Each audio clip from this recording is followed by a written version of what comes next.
ಇದು ಪ್ರಮೋಷನ್ ಬೇಕಂತ ಹೇಳಿದ್ರೆ ನಮಾಜ್ ಮಾಡಿ ನೀವು ಬೀಪ್ ತಿನ್ಬೇಕು. ಅದೇ ರೀತಿಯಲ್ಲಿ ಮಹಿಳೆಯರಾದ್ರೆ ಅವರ ದೈಹಿಕ ಸಂಪರ್ಕವನ್ನು ಬೆಳೆಸಬೇಕು ಅಂದ್ರೆ ಮಾತ್ರ ಈ ರೀತಿ ನಿಮಗೆ ಪ್ರಮೋಷನ್ ಕೊಡ್ತೇವೆ, ಇಲ್ಲ ಅಂದ್ರೆ ಅವರಿಗೆ ಟಾರ್ಚರ್ ಮಾಡುವಂತದ್ದು. ಈ ತರ ಒಂದು ಕಾರ್ಪೊರೇಟ್ ಜಿಹಾದ್ ಬಹಳಷ್ಟು IT ಕಂಪನಿಗಳಲ್ಲಿ ವ್ಯವಸ್ಥಿತವಾಗಿ ಪಿತೂರಿ ಮೂಲಕ ಷಡ್ಯಂತ್ರ ಮೂಲಕ ನಡೀತಾ ಇದೆ. ಕಂಪನಿಯ ಪ್ರತಿಷ್ಠೆಗೋಸ್ಕರ ಅಲ್ಲಿ ಅಧಿಕಾರಿಗಳಿಗೆ ಶಾಮೀಲಾಗ್ಬಿಟ್ಟು ಅದು ಯಾವುದು ಕೂಡ ಹೊರಗಡೆ ಬರುವಂಥದ್ದು ಇರಲಿಲ್ಲ. ಇನ್ನು ಎಚ್ಚೆತ್ಕೊಳ್ಳಿಲ್ಲ ಅಂತಂದ್ರೆ ನಮ್ಮ ಮನೆ ಮಕ್ಕಳು ಆಸ್ತಿ ಪಾಸ್ತಿ ಎಲ್ಲ ಅನ್ಯರ ಪಾಲಾಗತ್ತೆ. ನೀವು ಯಾವುದೋ ಸಾಬ್ಗೆ ಮಾತು ನಂಬಿ ಅವನಿಗೆ ಲವ್ ಜಿಯಾದ ಬಲಿಯಾಗಿ ಮುಂದೆ ನೀವು ಸುಟ್ಗೇಸು ಅಥವಾ ಫ್ರಿಜ್ ಅಲ್ಲಿ ಹೆಣ ಆಗಬೇಡಿ. ಅಬ್ದುಲ್ ಅಲಗೆ ಅನ್ನೋರು ನೀವುಗಳು ಯಾರ್ಯಾರು ಇದ್ದೀರಾ, ಒಂದೇ ಒಂದ್ಸಲಿ ಅವ್ರ ವಾಟ್ಸಪ್ ಮೆಸೇಜ್ಗಾಗಲಿ ಅವ್ರ ಫೇಸ್ಬುಕ್ ಮೆಸೇಜ್ಗಾಗಲಿ ಹಾಯ್ ಹಲೋ ಅಂತ ಟೈಪ್ ಮಾಡಿ ಕಳಿಸ್ತಿರಲ್ಲ, ಒಂದ್ಸಲಿ ಹರಿಹೋಮ್ ಜೈ ಶ್ರೀರಾಮ್ ಅಂತ ಕಳಿಸಿ ನೋಡಿ. ಅವ್ರ ಕಡೆಯಿಂದ ರಿಪ್ಲೈ ಏನು ಬರುತ್ತೆ ನೋಡಿ, ನಿಮ್ಗೆ ಗೊತ್ತಾಗುತ್ತೆ. ಕಣ್ಣಲ್ಲಿ ಕಣ್ಣಿಟ್ಟು ಅಥವಾ ರೂಮಲ್ಲಿ ಕೂಡಿಟ್ಟು ಕಾಪಾಡೋದಕ್ಕೆ ಇದು ನಿಮ್ಮ ಸಂಸ್ಕೃತಿ ಅಲ್ಲ, ಇದು ಹಿಂದೂ ಸಂಸ್ಕೃತಿ. ಕೇಂದ್ರ ಸರ್ಕಾರ ಈ ಲವ್ ಜಿಹಾದಿಗೆ ಒಂದು ದಿಟ್ಟ ಕಾನೂನನ್ನು ತರಬೇಕಾಗಿದೆ. ನೋಡ್ತಾ ಇದ್ದೇವೆ ನಮ್ಮ ರಾಜ್ಯದಲ್ಲಿ ಒಂದ್ ಕಡೆಯಲ್ಲಿ ಜಿಮ್ ಜಿಹಾದ್ ನಡೀತಾ ಇದೆ, ಮತ್ತೊಂದ್ ಕಡೆಯಲ್ಲಿ ಇವತ್ತು ಕಾರ್ಪೊರೇಟ್ ಜಿಹಾದ್ ಇಡೀ ದೇಶದಲ್ಲಿ ಸದ್ದಾಗ್ತಾ ಇದೆ. ನಮ್ಮ ಬೆಂಗಳೂರು ವಿಶೇಷವಾಗಿ ಭಾರತದ IT ಹಬ್ ಅಂತ ಹೇಳ್ತಾ ಇದ್ದೇವೆ. ನಾಸಿಕ್ ನಲ್ಲಿ ಈ ಒಂದು ಕಾರ್ಪೊರೇಟ್ ಜಿಹಾದ್ ಬಯಲಾದ ನಂತರ ಇವತ್ತು ನೋಯ್ಡಾ ಒಂದು IT ಸೆಕ್ಟರ್ ಇರ್ಬೋದು, ಬೆಂಗಳೂರಿನ IT ಸೆಕ್ಟರ್ ಇರ್ಬೋದು, ಬಹಳಷ್ಟು ಕಡೆಗಳಲ್ಲಿ ಸೋಷಿಯಲ್ ಮೀಡಿಯಾದಲ್ಲಿ ಚರ್ಚೆ ಆಗ್ತಿದೆ. ಈ ತರ ಒಂದು ಕಾರ್ಪೊರೇಟ್ ಜಿಹಾದ್ ಬಹಳಷ್ಟು IT ಕಂಪನಿಗಳಲ್ಲಿ ವ್ಯವಸ್ಥಿತವಾಗಿ ಪಿತೂರಿ ಮೂಲಕ ಷಡ್ಯಂತ್ರ ಮೂಲಕ ನಡೀತಾ ಇದೆ. ಜಿಹಾದ್ ಅಂತಕ್ಕಂಥದ್ದು ಕೇವಲ ನಾವು ಎಲ್ಲೋ ಒಂದು ಕಾಲೇಜುಗಳು ಮತ್ತು ಈ PGಗಳು ಅಂತ ಪಬ್ಗಳು ಈ ರೀತಿ ಅಂದ್ಕೊಂಡಿದ್ದು, ಇವತ್ತು IT-BTಗೂ ಕೂಡ ಈ ಲವ್ ಜಿಹಾದ್ ಬಂದು ಕಾಲಿಟ್ಟಿದೆ. ಆದರೆ ಇದು ಈಗೇನು ಹೊಸದಂತಲ್ಲ, ಬೆಂಗಳೂರಲ್ಲಿ ಕೂಡ ಅನೇಕ IT-BT ಕಂಪ್ನಿಗಳಲ್ಲಿ ಈ ರೀತಿ ಆಗಿದೆ. ಆದರೆ ಕಂಪ್ನಿಯ ಪ್ರತಿಷ್ಠೆಗೋಸ್ಕರ ಅಲ್ಲಿ ಅಧಿಕಾರಿಗಳಿಗೆ ಶಾಮೀಲಾಗ್ಬಿಟ್ಟು ಅದು ಯಾವುದು ಕೂಡ ಹೊರಗಡೆ ಬರುವಂಥದ್ದು ಇರಲಿಲ್ಲ, ಮತ್ತು ಅಷ್ಟೊಂದು ಧೈರ್ಯ ಮಾಡಿ ಆಚೆ ಬರುವಂಥ ಸ್ಥಿತಿನೂ ಇರಲಿಲ್ಲ. ಇವತ್ತು ಹಿಂದೂ ಸಂಘಟನೆಗಳ ಒಗ್ಗಟ್ಟು ಮತ್ತು ಈ ರಾಜ್ಯದಲ್ಲಿ ಇಡೀ ದೇಶವ್ಯಾಪ್ತಿ ಹಿಂದೂಗಳ ಒಂದು ಶಕ್ತಿಯ ಪ್ರದರ್ಶನದಿಂದ ಇವತ್ತು ಏನೇ ಘಟನೆಗಳು ಆದ್ರೂ ಕೂಡ ಸ್ಪಂದಿಸುವಂಥ ವಿಚಾರಗಳೀಗ ಬಂದಿರೋದ್ರಿಂದ ಈ ರೀತಿ ಆಗ್ತಾ ಇದೆ. ಆಕ್ಚುಲಿ ನಾನು ನಿನ್ನೆ ಮೀಡಿಯಾದಲ್ಲೆಲ್ಲ ನೋಡ್ತಾ ಇದ್ದೆ, ಒಬ್ಬ ಮುಸ್ಲಿಂ ಮುಖಂಡರು ಏನಂತ ಮಾತಾಡ್ತಾ ಇದ್ರು ಅಂದ್ರೆ, ನಿಮ್ಮ ಮನೆ ಹೆಣ್ಮಕ್ಳುಗಳನ್ನ ನೀವು ಕಣ್ಣಲ್ಲಿ ಕಣ್ಣಿಟ್ಟು ನೋಡ್ಕೊಳ್ಳಿ ಅಂತ ಹೇಳ್ತಾ ಇದ್ರು. ಓಕೆ, ನಮ್ಮನೆ ಹೆಣ್ಮಕ್ಳುಗಳನ್ನ ನಾವು ಕಣ್ಣಲ್ಲಿ ಕಣ್ಣಿಟ್ಟು ನೋಡ್ಕೊಂತೀವಿ, ಸರಿ, ಎಷ್ಟು ದಿನ ನೋಡ್ಕೊಳ್ಳೋದು? ಸ್ಕೂಲಲ್ಲಿದ್ರೂ ನೋಡ್ಕೊಬೇಕು, ಇಲ್ಲ ನೀವು ಜಿಮ್ಮಿಗೆ ಹೋದ್ರೂ ನೋಡ್ಕೊಬೇಕು, ಆಮೇಲೆ IT ಕೆಲ್ಸಕ್ಕೆ ಹೋದ್ರೂ ನೋಡ್ಕೊಬೇಕು. ಎಲ್ಲಿ ಹೋದ್ರು ಈ ಜಿಹಾದ್ ಜಿಹಾದ್ ಜಿಹಾದ್ ಅಂತ ಸ್ಟಾರ್ಟ್ ಮಾಡಿದಿರಲ್ಲ. ಒಂದು ವಿಚಾರ ಎಲ್ರಿಗೂ ಹೇಳೋದಕ್ಕೆ ಇಷ್ಟಪಡ್ತೀನಿ, ನಾವು ಕಣ್ಣಲ್ಲಿ ಕಣ್ಣಿಟ್ಟು ಅಥವಾ ರೂಮಲ್ಲಿ ಕೂಡಿಟ್ಟು ಕಾಪಾಡೋದಕ್ಕೆ ಇದು ನಿಮ್ಮ ಸಂಸ್ಕೃತಿ ಅಲ್ಲ, ಇದು ಹಿಂದೂ ಸಂಸ್ಕೃತಿ.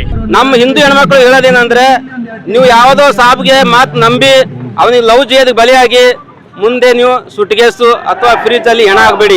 ನಿಮ್ಗೆ ಒಂದು ತಾಯಿ 9 ತಿಂಗಳು ಎತ್ತು ಬೆತ್ತು ಚಿಕ್ಕ ಬೆಳೆಸಿ ಆಮೇಲೆ ನೀವು ಚಿಕ್ಕವರಿದ್ದಾಗ ಗೋಪೂಜೆ ಮಾಡಿ ಹಿಂದೂ ದೇವ್ರ ಪೂಜೆ ಮಾಡ್ಕೊಂಡು ಏನು ವಯಸ್ಸಿಗೆ ಬಂದ ತಕ್ಷಣ ಇನ್ನೊಬ್ಬ ಯಾವನಿಗೂ ನಿಮ್ಮ ಮುಲ್ಲಾಗೆ ನೀವು ಅವನ್ ಏನೋ ಅದಕ್ಕೂ ಆಸೆಗೋಸ್ಕರಾಗಿ ನೀವು ಲೈವ್ ಜೀವದಕ್ಕೆ ಬಲಿ ಆಗ್ತಿರಲ್ವಾ. ನಾಳೆ ನೀವು ಮದುವೆ ಆಗೋರಿಗೆ ಅಷ್ಟೇ ಅವ್ನು ನಿಮ್ ಜೊತೆ ಚೆನ್ನಾಗಿರೋದು. ಮದುವೆ ಆದ್ಮೇಲೆ ಮರುದಿವ್ಸ ನಿಮ್ಗೆ ಅವನು ಬುರ್ಕ ಹಾಕೋ, ಗೋಮಾಂಸ ತಿನ್ನು. ನೀವು ಬುರ್ಕ ಹಾಕೊಳ್ಳಲ್ಲ ಅಂದ್ರೆ ಏಟ್ ರೆಡಿ ಇರುತ್ತೆ, ಗೋಮಾಂಸ ತಿನ್ನಲ್ಲ ಅಂದ್ರೆ ಏಟ್ ರೆಡಿ ಇರುತ್ತೆ, ಏನು ಮಾಡಲ್ಲ ಅಂದ್ರೆ ಅವ್ರ ಹಿಂದೆ ಇರ್ತಾರಲ್ವಾ ಅವ್ರು ನಿಮ್ಗೆ ಸೂಟ್ಗೇಸು ಫ್ರಿಜ್ ರೆಡಿ ಇರುತ್ತೆ. ನಾಳೆ ನಿಮ್ ಜೀವನೇ ಕಳ್ಕೋಬೇಕಾಗುತ್ತೆ. ಅರ್ಥ ಮಾಡ್ಕೊಳ್ಳಿ, ಲವ್ ಜಿಹಾದ್ಗೆ ಬಲಿ ಆಗ್ಬೇಡಿ. ಎಷ್ಟು ಅಭಿಯಾನ ಮಾಡಿ ಎಷ್ಟು ಇದು ಮಾಡಿದ್ರು ಯಾರು ಕೇಳೋರು ಇಲ್ಲ, ಹೇಳೋರು ಇಲ್ಲ. ವಿದ್ಯಾಭ್ಯಾಸ ಬೇಕು ಅಂತ ಹೇಳಿ ವಿದ್ಯಾಭ್ಯಾಸಕ್ಕೆ ಸ್ಕೂಲಿಗೆ ಕಳಿಸ್ತಾರೆ, ಸ್ಕೂಲಲ್ಲೂ ಬಿಡ್ತಾ ಇಲ್ಲ ಲವ್ ಜಿಹಾದ್. ವಿದ್ಯಾಭ್ಯಾಸ ಮುಗಿತು ಕಾಲೇಜಿಗೆ ಕಳಿಸ್ತಾರೆ, ಕಾಲೇಜಲ್ಲೂ ಬಿಡ್ತಾ ಇಲ್ಲ ಲವ್ ಜಿಹಾದ್. ತಂದೆ ತಾಯಿಗಳಿಗೆ ಹೆಣ್ಣುಮಗಳು ಅಷ್ಟೊಂದು ಓದಿದಾಳೆ, ಇನ್ನೇನೋ ಸ್ವಲ್ಪ ಅವಳು ಕಾಲ ಮೇಲೆ ಅವಳು ನಿಂತ್ಕೊಳ್ಳಿ ಕೆಲಸಕ್ಕೆ ಹೋಗ್ಲಿ ಅಂತಂದ್ರೆ ಕೆಲಸದಲ್ಲೂ ಕಾರ್ಪೊರೇಟ್ ಜಿಹಾದ್.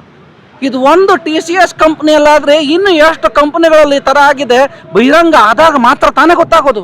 ನಮ್ಮ ಶ್ರೀರಾಮ್ ಸೇನೆಯ ಲವ್ ಜಿಹಾದ್ ಸಹಾಯವಾಣಿಗೆ ಪ್ರತಿನಿತ್ಯ 100 ಕರೆಗಳು ಬರ್ತಾ ಇದೆ. ಇವರನ್ನು ನಾವು ಯಾರನ್ನೂ ಅರ್ಥ ಆಯ್ತಾ, ಯಾವ ಕಂಪ್ನಿಯಲ್ಲಿ ಕೆಲಸ ಮಾಡ್ತಿದ್ರಿ, ಆ ಕಂಪ್ನಿನ ಈ ಕಂಪ್ನಿನ ಕೇಳ್ತಾ ಇಲ್ಲ. ಆದರೆ ಯಾರು ಮಾಡಿದ್ದಾನೆ, ಯಾರು ಲವ್ ಜಿಹಾದಿಗೆ ಒಳಗಾಗಿದ್ದಾಳೆ, ಇದನ್ನು ಮಾತ್ರ ನೋಡ್ತಾ ಇದ್ದೀವಿ. ಈ ಥರ ಪತ್ತೆ ಹಚ್ಚೋದಾದರೆ ಸಾವಿರಾರು ಸಂಖ್ಯೆಯಲ್ಲಿ, ಸಾವಿರಾರು ಇಂಡಸ್ಟ್ರಿಗಳಲ್ಲಿ, ಸಾವಿರಾರು ಕಂಪನಿಗಳಲ್ಲಿ ಇದೇ ರೀತಿಯಾದಂಥ ಇದು ಮುಂದುವರಿತಾನೆ ಇದೆ. ಎಲ್ಲಿ ಎಚ್ಚೆತ್ಕೊಳ್ಬೇಕು ನಾವು? ಇನ್ನಾದರೂ ಎಚ್ಚೆತ್ಕೊಳ್ಳಿ ಹಿಂದೂಗಳೇ. ಇನ್ನು ಎಚ್ಚೆತ್ಕೊಳ್ಳಿಲ್ಲ ಅಂತಂದರೆ ನಮ್ಮ ಮನೆ ಮಕ್ಕಳು ಆಸ್ತಿ ಪಾಸ್ತಿ ಎಲ್ಲ ಅನ್ಯರ ಪಾಲಾಗತ್ತೆ. ನಮ್ಮ ಹೆಣ್ಣು ಮಕ್ಕಳು 18 ವರ್ಷ ಆಯ್ತು ಅಂದ್ರೆ ಆಯ್ತು, ಆಮಿಷಕ್ಕೆ ಒಳಗಾಗ್ತಾ ಇದ್ದಾರೆ. ಇವಾಗ ಅವ್ರು ಏನಾದ್ರು ಒಂದು ಆಮಿಷ ಒಡ್ಡಿದ್ರು ಅಂದ್ರೆ ಅವ್ರ ಜೊತೆ ಹೋಗೋದು, ಕುಕ್ಕರ್ ಅಲ್ಲಿ ಫ್ರಿಡ್ಜ್ ಅಲ್ಲಿ 40 ಪೀಸು ಈ ತರ ಆಗಿ ನಮ್ಮ ಹಿಂದೂ ಹೆಣ್ಣು ಮಕ್ಕಳು ಆಗ್ತಾ ಇದ್ದಾರೆ. ಅದ್ರ ಬಗ್ಗೆ ನಾವು ತುಂಬಾ ಜಾಗೃತರಾಗಿರ್ಬೇಕು. ಹೆಣ್ಣು ಮಕ್ಕಳು ಎಚ್ಚೆತ್ಕೊಂಡು ತಂದೆ ತಾಯಿ ಹೇಳೋ ಮಾತು ಕೇಳಿ. ದಯವಿಟ್ಟು ನಮ್ಮ ಹಿಂದೂ ಮಕ್ಕಳಲ್ಲಿ ಕೈ ಮುಗಿದು ಕೇಳ್ಕೊಳ್ತೀನಿ, ಲವ್ ಜಿಹಾದ್ಗೆ ಯಾರು ಬಲಿಯಾಗಬೇಡಿ. ನಮ್ಮ ಹೆಣ್ಮಕ್ಳು ಫಸ್ಟು ನಾವು ಹೆಣ್ಮಕ್ಳಿಗೆ ಆ ಒಂದು ಪ್ರಜ್ಞೆ ಇರಬೇಕು, ಅವ್ರು ಯಾರು ಜನ ಯಾವ ಜನ ಅಂತ. ಇನ್ನೊಂದು, ನಾವು ನಮಗೆ ಎಲ್ಲ ಬಿಟ್ಟು ಹಣೆಗೊಂದು ಕುಂಕುಮ ಇಟ್ಕೊಳ್ಳೋಷ್ಟು ಸಮಯ ಇಲ್ಲ. ನಾವು ನಮ್ಮ ಹಿಂದುತ್ವವನ್ನು ಫಸ್ಟು ನಾವು ಮನೇಲಿ ಹಿಂಗೆ ಹೊರಡಬೇಕಾದ್ರೆ ನಮ್ಮ ಹೆಣ್ಮಕ್ಳಿಗೆ ಏನು ಪ್ರಾಶಸ್ತ್ಯ ಕೊಡ್ತೀವಿ ಅದನ್ನು ಪಾಲಿಸಿದ್ರೆ ಇವೆಲ್ಲನೂ ಕಂಟ್ರೋಲ್ ಮಾಡ್ಬೋದು. ಅವ್ರಿಗೊಂದು ಭಯ ಭಕ್ತಿ ಬರುತ್ತೆ. ಮತ್ತು ಈ ಯೋಗ ಮಾಡಿದರೆ ನಾವು ಪ್ರಾಚೀನ ಕಾಲದಿಂದ 2,000 ವರ್ಷದಿಂದ ನಾವು ಮಾಡ್ತಾ ಇದ್ದೀವಿ. ಸೊ ಅದನ್ನು ನಾವು ಅರ್ಥ ಮಾಡ್ಕೋಬೇಕು. ನಮ್ಮ ಈಗಿನ ಹೆಣ್ಮಕ್ಕಳು ಅರ್ಥ ಮಾಡ್ಕೊಂಡು ತಮ್ಮ ಶರೀರ ಮಾನಸಿಕವಾಗಿ, ದೈಹಿಕವಾಗಿ ಮತ್ತು ಆಧ್ಯಾತ್ಮಿಕವಾಗಿ ನಾವು ಒಂದು ವ್ಯಕ್ತಿತ್ವವನ್ನು ಬೆಳೆಸ್ಕೊಂಡ್ರೆ ನಮ್ಮನ್ನು ಅಂದರೆ ನಾವು ಎಲ್ಲಿ ಒಂದು ಟ್ರ್ಯಾಪ್ ಆಗುವ ಒಂದು ಸಂದರ್ಭ ಬರೋದಿಲ್ಲ.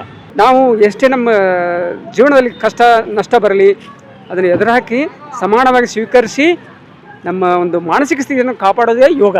ಸೊ ಅದನ್ನು ನಾವು ಹೆಣ್ಮಕ್ಳು ಅರ್ಥ ಮಾಡ್ಕೋಬೇಕು. ಮತ್ತು ದಯವಿಟ್ಟು ಎಲ್ಲ ಯೋಗ ಮಾಡಿ ಮತ್ತು ಜಿಮ್ ಅನ್ನೋದೊಂದು ಹುಚ್ಚತನ ಬಿಟ್ಟು ಯೋಗಕ್ಕೆ ಪ್ರಯತ್ನ ಮಾಡಿ.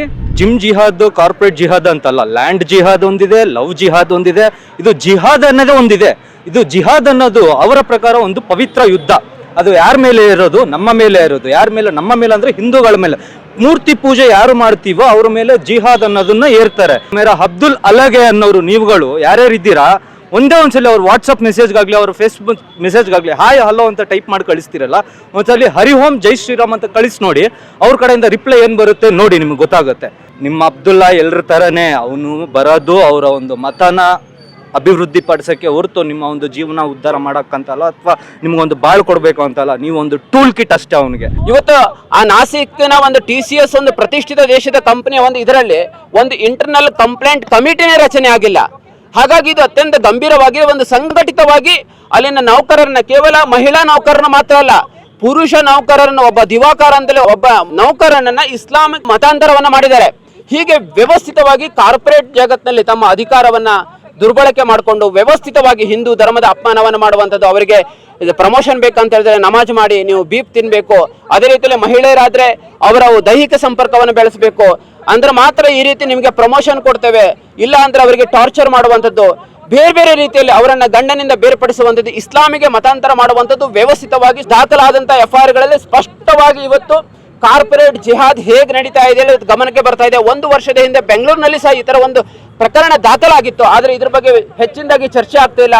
ಹಾಗಾಗಿ ಇವತ್ತು ನಾವು ಆಗ್ರಹವನ್ನ ಮಾಡ್ತಿದ್ದೇವೆ, ರಾಜ್ಯ ಸರ್ಕಾರಕ್ಕೆ ಆಗ್ರಹ ಮಾಡ್ತೇವೆ, ಗೃಹ ಇಲಾಖೆಗೆ ಹೇಳ್ತಿದ್ದೇವೆ, ಮುಖ್ಯಮಂತ್ರಿಗಳು ಹೇಳ್ತಿದ್ದೇವೆ. ನಾಸಿಕ್ಕಿನ ಪ್ರಕರಣಗಳು ಬೆಂಗಳೂರಿನಲ್ಲಿ ಇವತ್ತು ಅನೇಕ ಪ್ರತಿಷ್ಠಿತ IT ಕಂಪನಿಗಳಿದೆ, ನೀವಿಲ್ಲಿ ಆಡಿಟ್ ಮಾಡಬೇಕು. ಅಲ್ಲಿ ಮಹಿಳೆಯರಿಗೆ ಒಂದು ಹೆಲ್ಪ್ಲೈನ್ ಡೆಸ್ಕ್ ಅನ್ನ ನಿರ್ಮಾಣ ಮಾಡಬೇಕು. ಎಲ್ಲಿ ಈ ತರ ಪ್ರಕರಣಗಳು ದಾಖಲಾಗ್ತದೆ ಒಂದು ಉನ್ನತ ಮಟ್ಟದ ತನಿಖೆಯನ್ನು ಮಾಡಬೇಕು. ನಾನು ರಾಜ್ಯ ಸರ್ಕಾರಕ್ಕೆ ಒಂದು ಆಗ್ರಹವನ್ನು ಮಾಡ್ತಾ ಇದ್ದೀನಿ. ಪ್ರತಿ ಏನು ಈ ITBT ಕಂಪನಿಗಳಿದೆ ಇಲ್ಲೂ ಕೂಡ ಆ ರೀತಿ ಜಿಹಾದಿಗಳ, ಈ ಮುಸ್ಲಿಂ ಜಿಹಾದಿಗಳ ವರ್ತನೆಗಳು ಮತ್ತು ಮತಾಂತರಗಳು, ಲವ್ ಜಿಹಾದ್ಗಳು, ಈ ಲ್ಯಾಂಡ್ ಜಿಹಾದಿಗಳು, ಅನೇಕ ರೀತಿಯ ಚಟುವಟಿಕೆಗಳು ನಡೀತಾ ಇದೆ. ರಾಜ್ಯ ಸರ್ಕಾರ ಈಗಾಗಲೇ ಒಂದು SITಯನ್ನು ರಚನೆಯನ್ನು ಮಾಡಬೇಕು. ಕೇಂದ್ರ ಸರ್ಕಾರ ಈ ಲವ್ ಜಿಹಾದಿಗೆ ಒಂದು ದಿಟ್ಟ ಕಾನೂನನ್ನು ತರಬೇಕಾಗಿದೆ. ಯಾರು ಲವ್ ಜಿಹಾದನ್ನು ಮಾಡ್ತಾರೆ ಅವ್ರನ್ನ ಇಮಿಡಿಯೇಟ್ಲಿ ಒದ್ದು ಎನ್ಕೌಂಟರ್ ಮಾಡಬೇಕು. ಒಬ್ಬ ದೇಶಕ್ಕೆ ದ್ರೋಹಿ ಅಂದ್ರೆ ಅವನ್ನ ಜೈಲಲ್ಲಿ ಸಾಕುವಂತ ಅವಶ್ಯಕತೆ ಇಲ್ಲ.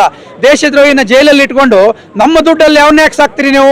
ಅವನು ತಪ್ಪು ಮಾಡಿರೋದು ನಿಮ್ಗೆ ಗೊತ್ತಿದೆ. ಇವತ್ತು ಲವ್ ಜಿಹಾದ್ ಮಾಡ್ತಾರಂತದ್ದು ನಿಮ್ಗೆ ಗೊತ್ತಿದೆ. ಈ ಜಿಹಾದಿಗಳನ್ನ ತಡೆದೇ ಇಲ್ದ್ರೆ ನಾವು ಈ ಭಾರತವನ್ನು ಹಿಂದೂ ರಾಷ್ಟ್ರವನ್ನು ಮಾಡ್ಲಿಕ್ಕೆ ಸಾಧ್ಯ ಇಲ್ಲ. ಈ ಭಾರತದಲ್ಲಿ ನಾವು ಉಳಿಯೋದಕ್ಕೂ ಕೂಡ ಸಾಧ್ಯ ಇಲ್ಲ ಅಂತ ಹೇಳ್ತಾ ಇದ್ದೀನಿ. ಇಲ್ಲಿ ಹೆಣ್ಣನ್ನ ಒಂದು ದೇವರ ರೂಪದಲ್ಲಿ ನಾವು ಕಾಣ್ತೀವಿ. ಆದ್ರಿಂದ ಎಲ್ಲೋ ಒಂದು ವಸ್ತ್ರದಲ್ಲಿ ಬಚ್ಚಿಡೋದೋ, ರೂಮಲ್ಲಿ ಬಚ್ಚಿಡೋದೋ ಆ ರೀತಿಯಾಗಿ ಆಗಲ್ಲ. ಇದು ನಮ್ಮ ಹಿಂದೂ ಸಮಾಜ.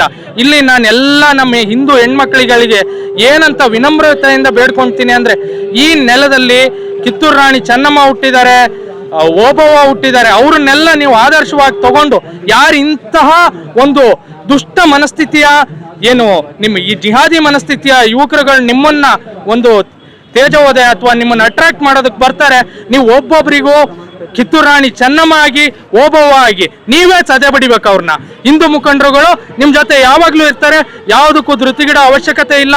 ನಾಸಿಕ್ ಪ್ರಕರಣ ಕೇವಲ ಒಂದು TCS ಗೆ ಮಾತ್ರ ಸೀಮಿತವಾಗಿಲ್ಲ. ಇವತ್ತು ಬಹಳಷ್ಟು ಸೋಷಿಯಲ್ ಮೀಡಿಯಾಗಳಲ್ಲಿ ಗಮನಕ್ಕೆ ಬರ್ತಾ ಇದೆ. ನೋಯ್ಡಾದಲ್ಲಿ ಮಹೇಂದ್ರ ಟೆಕ್ ಕಂಪನಿಯಲ್ಲಿ ಈ ತರ ಆರೋಪಗಳು ಕೇಳಿ ಬರ್ತಾ ಇದೆ. ಹೈದರಾಬಾದ್ ನಲ್ಲಿ ಕೆಲವೊಂದು IT ಟೆಕ್ ಕಂಪನಿಗಳು ಈಗ ಅವರು ಸೋಷಿಯಲ್ ಮೀಡಿಯಾ ಮೂಲಕ ಈ ರೀತಿ ನಮಗೂ ಕಿರುಕುಳ ಆಗ್ತಾ ಇದೆ ಅಂತ ಹೇಳ್ತಾ ಇದ್ದಾರೆ. ಹಾಗಾಗಿ ಇದನ್ನ ಮಾದರಿಯಾಗಿ ತೆಗೆದುಕೊಂಡು ರಾಷ್ಟ್ರೀಯ ತನಿಖಾ ದಳ ಇದರ ತನಿಖೆಯನ್ನು ಮಾಡಬೇಕು. ಇದರಲ್ಲಿ ವಿಶೇಷ ತನಿಖಾ ಒಂದು ತಂಡವನ್ನ ರಚನೆ ಮಾಡಬೇಕು. ಇದರಲ್ಲಿ UAPA, ಕೋಕಾ, ಮೋಕಾ ಈ ತರ ಎಲ್ಲ ಪ್ರಕರಣಗಳಲ್ಲಿ ಈ ರಿಲಿಜಿಯಸ್ ಕನ್ವರ್ಷನ್ ಪ್ರಿವೆನ್ಷನ್ ಆಕ್ಟ್ ಅಡಿಯಲ್ಲಿ ಇದನ್ನು ದಾಖಲು ಮಾಡಬೇಕು. ಯಾರು ಆರೋಪಿಗಳಿಗಿದೆ ಅವರ ಮೇಲೆ ಗಂಭೀರವಾದಂತ ಶಿಕ್ಷೆ ಕೊಡಬೇಕು. ಎಲ್ಲವನ್ನ ಅತ್ಯಂತ ಗಂಭೀರವಾಗಿ ರಾಜ್ಯ ಸರ್ಕಾರ, ಕೇಂದ್ರ ಸರ್ಕಾರ, ಮಹಿಳಾ ಆಯೋಗ ಇದನ್ನು ಗಂಭೀರವಾಗಿ ಪರಿಗಣಿಸಬೇಕು ಹೇಳುವ ಆಗ್ರಹವನ್ನ ನಾವು ಸಮಸ್ತ ಹಿಂದೂ ಸಂಘಟನೆಗಳನ್ನು ಮಾಡ್ತಾ ಇದ್ದೇವೆ. ಅಷ್ಟೇ ಅಲ್ಲ, ನಾವು ಮುಂದಿನ ದಿನಗಳಲ್ಲಿ ಪ್ರತಿಯೊಂದು IT ಕಂಪನಿಗೆ ಹೋಗಿ ಅಲ್ಲಿನ HR ಅವರಿಗೆ, ಮುಖ್ಯಸ್ಥರಿಗೆ ಮನವಿ ಮಾಡಿ ಆ ಕಂಪನಿಗಳಲ್ಲಿ ಈ ತರ ಮಹಿಳೆಯರ, ಹಿಂದೂ ನೌಕರರ ಶೋಷಣೆ ಆಗ್ತಾ ಇಲ್ವಲ್ಲ, ಡಿಸ್ಕ್ರಿಮಿನೇಷನ್ ಧರ್ಮದ ಆಧಾರದ ಮೇಲೆ, ಮತದ ಆಧಾರದ ಮೇಲೆ, ಜಾತಿಯ ಆಧಾರದ ಮೇಲೆ ಆಗ್ತಾ ಇಲ್ವಲ್ಲ, ಅವರಿಗೆ ರಿಲಿಜಿಯಸ್ ಕನ್ವರ್ಷನ್ ಮಾಡುವಂತ ಪಿತೂರಿ ಷಡ್ಯಂತ್ರ ನಡೀತಾ ಇಲ್ವಾ, ಇದ್ರ ಬಗ್ಗೆ ತನಿಖೆ ಮಾಡ್ಲಿಕ್ಕಾಗಿ, ಇದ್ರ ಬಗ್ಗೆ ಕ್ರಮ ತೆಗೆದುಕೊಳ್ಳಿಕ್ಕಾಗಿ ನಾವು ಆಯಾ ಕಂಪನಿಗಳಿಗೆ ನಾವು ಭೇಟಿ ಮಾಡ್ಲಿಕ್ಕಿದ್ದೇವೆ. ಅಷ್ಟೇ ಅಲ್ಲ, ರಾಜ್ಯ ಸರ್ಕಾರಕ್ಕೂ ನಾವು ಆಗ್ರಹವನ್ನ ಈ ಸಂದರ್ಭದಲ್ಲಿ ಮಾಡ್ತಾ ಇದ್ದೇವೆ.